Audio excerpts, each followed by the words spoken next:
Hi guys, I'm Asif Ali and watching CGHOW video. Today I created this flaming swords in UE5.3 using flute. So you can see this looks cool, I guess. So I will do that from scratch and I'll put those files on my Patreon as usual. You can download and check. So let's start this tutorial.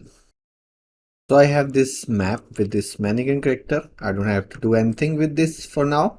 So we are making flaming sword. So for that we need sword. And for that first we need create a fx, then we will link it with sword.